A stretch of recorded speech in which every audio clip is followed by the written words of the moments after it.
One nation one election. Hello guys, स्वागत है। नमस्ते यंग इंडिया चैनल में हूं Ayush Sharma. One nation one election क्या है और इसके फायदे नुकसान क्या है? वन नेशन वन इलेक्शन क्या है, सबसे पहले इसे समझना होगा। राज्य और लोकसभा के लिए एक साथ चुनाव करना ही वन नेशन वन इलेक्शन कहलाता है। यह कोई नया नहीं है। दरअसल भारत में इससे पहले 1952, 1957, 1962 और 1967 में एक साथ चुनाव कराए जा चुके हैं। आपको बता दें कि 1968 के बीच कुछ विधानसभाओं के विघटन के कारण केंद्र और राज्य के लिए अलग अलग चुनाव होने लगे।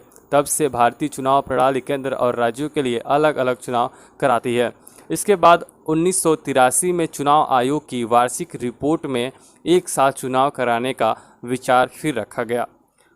जब 2014 में भाजपा सरकार आई तो वन नेशन वन इलेक्शन पर जोर दिया। 2018 में लॉ कमीशन ने एक देश एक चुनाव की रिपोर्ट केंद्र सरकार को सौंपी थी। लोकसभा और विधानसभा चुनाव एक साथ कराए जाने के मुद्दे पर लॉ कमीशन ने सुझाव दी थी। इस रिपोर्ट में संविधान और चुनाव कानून में बदलाव की सिफारिश की गई थी, जैसे अनुच्छेद 172 और अनुच्छेद 83 संसद के सदनों की अवधि से संबंधित है और निर्वाचन लोकसभा और राज्य विधानसभा दोनों के लिए 5 साल के कार्यकाल की गारंटी देते हैं। अगर 5 साल कार्यकाल के पहले उनको भंग करना है तो इन अनुच्छेदों में बदलाव करना पड़ेगा।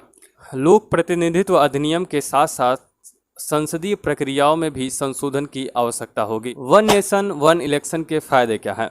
लोकसभा और विधानसभाओं के चुनाव एक साथ कराए जाने से जनता का पैसा बचेगा, प्रशासनिक व्यवस्था और सुरक्षा बलों पर बोझ कम पड़ेगा, सरकारी नीतियां समय पर लागू हो सकेंगी और प्रशासनिक मशीनरी चुनावी कार्यों के बजाय विकास कार्यों में ज़्यादा समय दे पाएंगी। विकास गतिविधियों पर प्रशासनिक ध्यान केंद्रित होगा, चुनाव प्रचार के लिए ज़्यादा समय मिलेगा। एक राष्ट्र एक चुनाव को लेकर चुनौतियां क्या हैं? एक साथ चुनाव को देश में लागू करना लगभग मुश्किल प्रतीत होता है, क्योंकि इसके लिए विधानसभाओं के कार्यकाल में कटौती करनी पड़ेगी और हमारा संविधान इसकी अनुमति नहीं देता है। ऐसा कदम लोकतंत्र और संघवाद को कमजोर करेगा। देखा गया है कि राज्यों की विधानसभाओं और लोकसभा के चुनाव अलग अलग मुद्दों पर लड़े जाते हैं। क्षेत्रीय दल स्थानीय मुद्दों को लक्ष्य बनाते हैं, जबकि राष्ट्रीय दल राष्ट्रीय मुद्दों को लक्ष्य बनाते हैं। ऐसे में संभावना है कि क्षेत्रीय दल स्थानीय मुद्दों को मजबूती से नहीं उठा पाएंगी।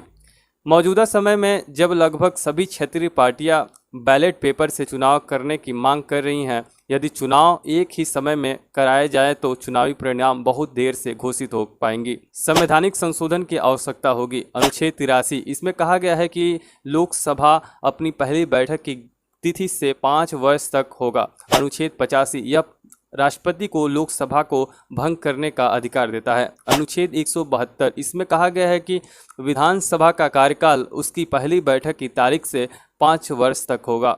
अनुच्छेद 174 यह राज्य के राज्यपाल को विधानसभा को भंग करने का अधिकार देता है। अनुच्छेद 356 यह केंद्र सरकार को राज्य में संवैधानिक तंत्र की विफलता के लिए राष्ट्रपति शासन लगाने का अधिकार देता है। अगर यह जानकारी आपको अच्छा लगा तो इस चैनल को सब्सक्राइब अवश्य करें और जुड़े रहें नमस्ते यंग इंडिया चैनल से। बहुत बहुत धन्यवाद। मिलते हैं अगले वीडियो में, तब तक के लिए जय हिंद।